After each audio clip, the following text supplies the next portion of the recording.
So I'm recording from now. Okay, so let's get going. So just a little bit of background for you. So the funding for the trainees has come from the Money and Pension Service as a direct result of government investment as a response to the COVID-19 outbreak. On the 9th of June 2020, the Money and Pension Service announced an additional £37.8 million to fund the provision of debt advice and other support for people suffering from financial difficulties in the wake of COVID-19. So the money is aimed for an additional 1 million people in England to get debt advice by the end of next year. It's also to allow for the delivery of enhanced money guidance for a further 2 million people across the UK in an aim to have early intervention to prevent the need for debt advice. And it's also for advancing projects to maximise the capacity of existing debt advice. So what this means in reality is that the funding, was split into three pots. Firstly, the increasing capacity funding, for which we will be talking about today, the maintaining capacity funding and developing digital services. This funding that was provided by the Money and Pension Service was in addition to the main grant funding, which itself was increased by 10% for the first real increase in at least 7 or 8 years. So it was increased prior to the COVID-19 pandemic. As I say, today we're going to be focusing on the increasing capacity grant, as the partnership itself did not seek funding directly under the maintaining capacity funding, because this was aimed for individual participants to apply for funding to cover any loss of funding for debt advice from other funders. And also the developing digital services pot was primarily around the further rollout of the PACE project, which we will cover in our continuing improvement presentation on Friday.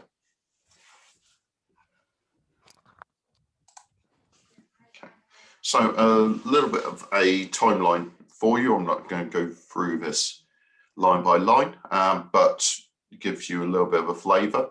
So we had a very tight time frame, as essentially this was funding as a response to an emergency, and so we're grateful to all of those participants who were able to provide information on some occasions a less than 24 hours turnaround.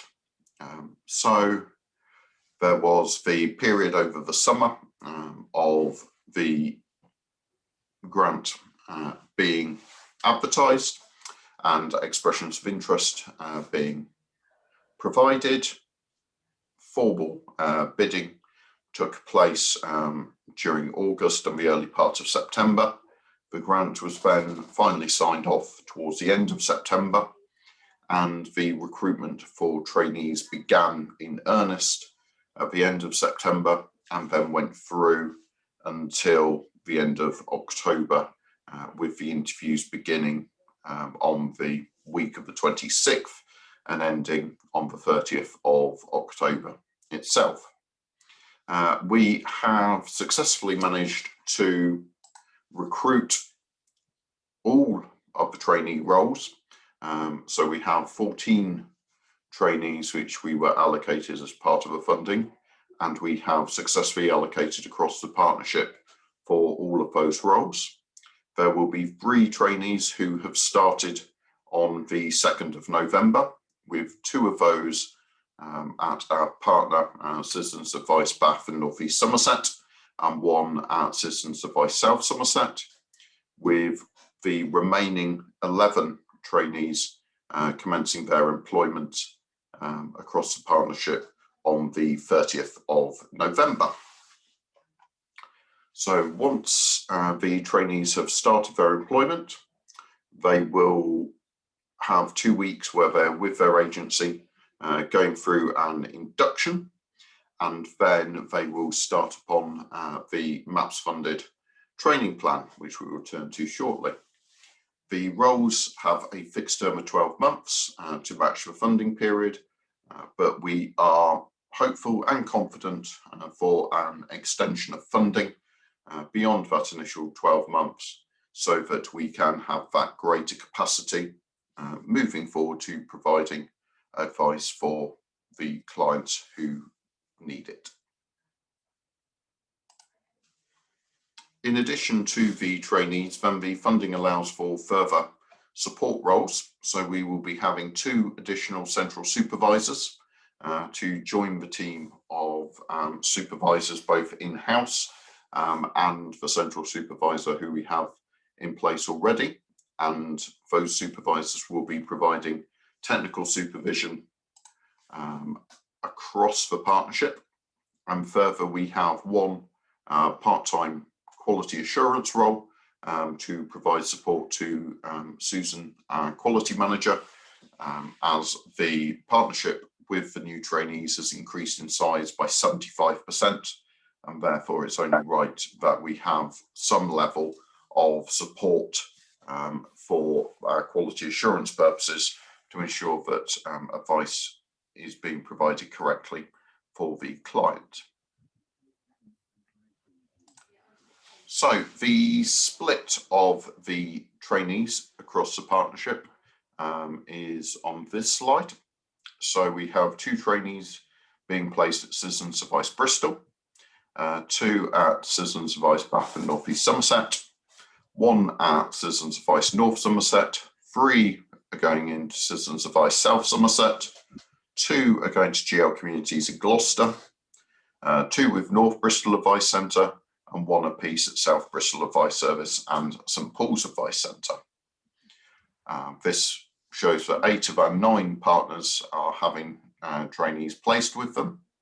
And once the trainees are in place, then this will see 4.42 advisors at Sit A in Bristol, 2 advisors in Bath and North East Somerset, 3 in Citizens Advice North Somerset, 4.5 in Citizens Advice South Somerset, 4 in Gloucester with GL Communities, 3.9 at North Bristol Advice Centre, 3 advisors at South Bristol, and St Paul's will have 2.5 advisors. We're talking money having 4.63.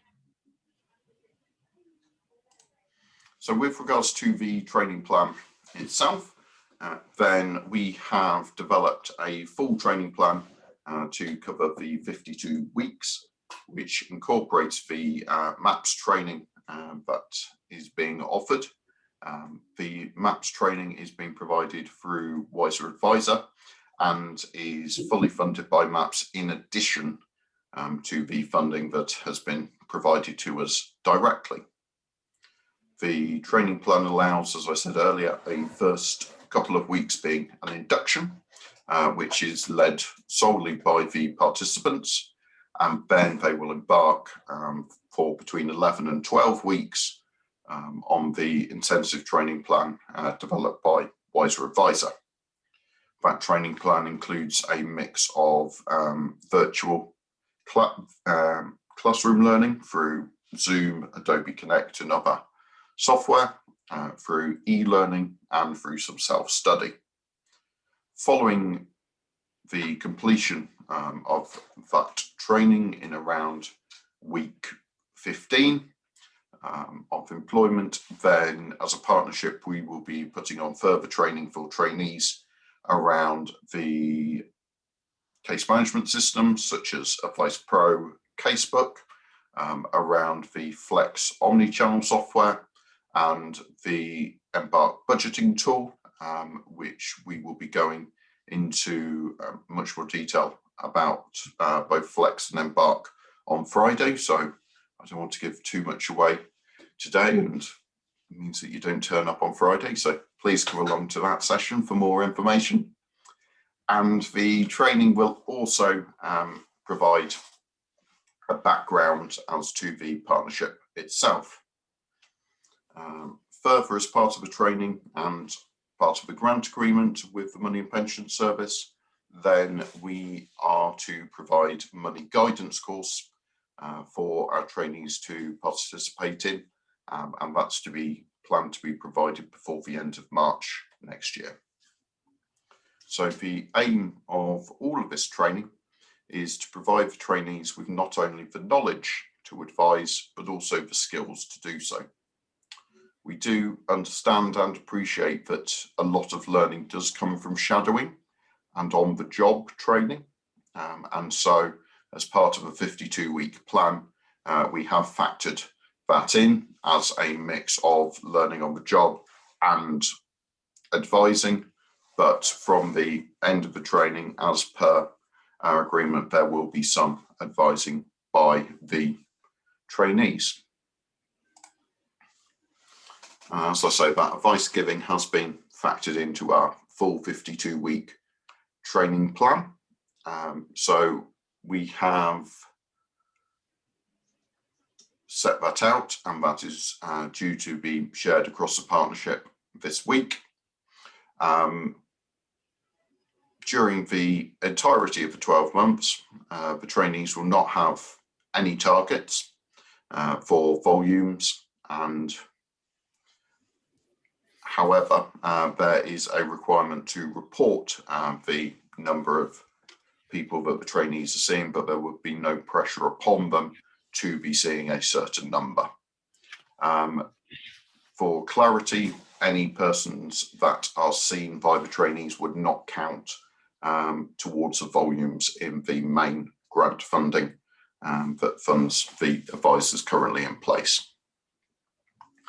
The trainees do also fall outside of the MAPS quality checks, such as the recipient level DAPA and both the technical and the MAPS site visits, if and when they resume after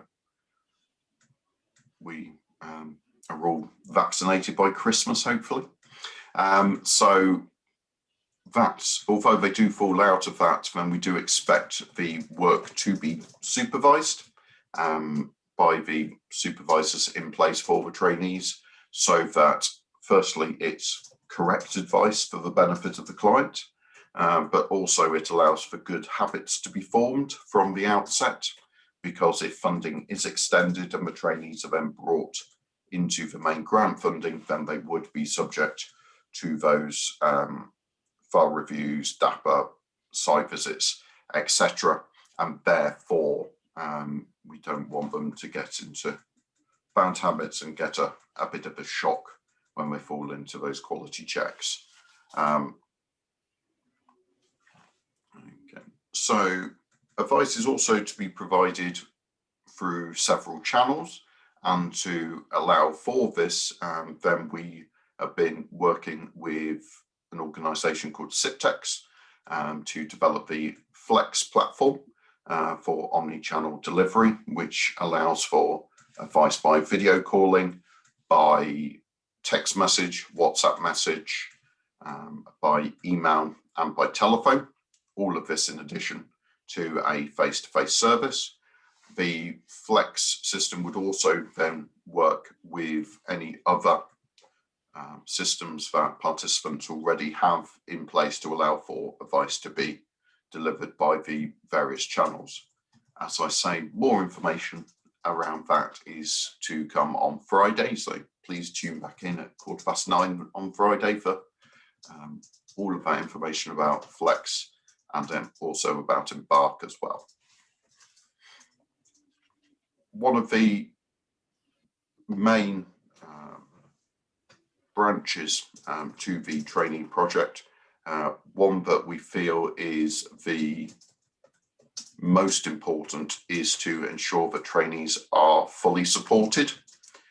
So not only have funding, as we saw earlier, for the additional quality roles, but also we have the training plan put in place and regular time has been set aside for supervision, but also for more informal catch-ups and meetings between the trainees. We've got 14 people coming on board at once, so we have factored in time to allow for them to grow as a cohort, become more interactive between them, so more meetings, be that face-to-face, be that virtually, or a combination of the both, to allow for them to have that peer support as well, and also to allow for interaction between the trainees and advisors, other staff, volunteers, etc.,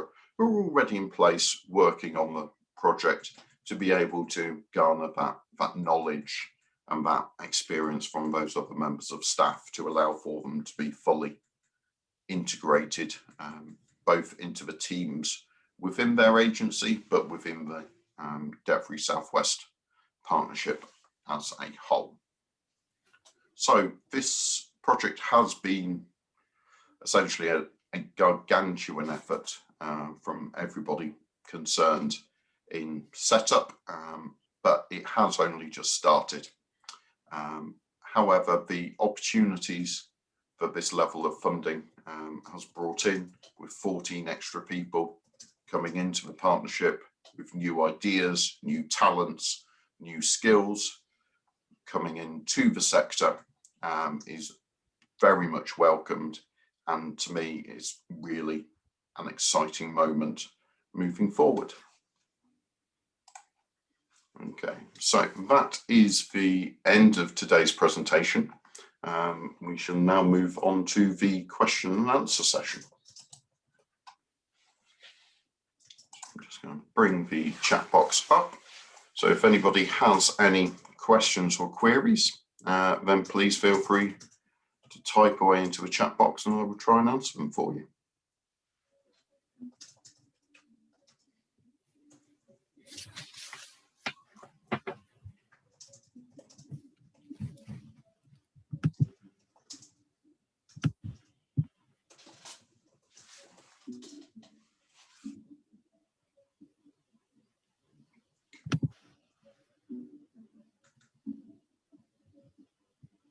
Okay, I can't see anybody typing away feverishly, but I will give everyone a minute or two more just to make sure they've had the opportunity to put something in there if they wish. I think your presentation was too comprehensive, Drew. You haven't left room for any questions. Excellent.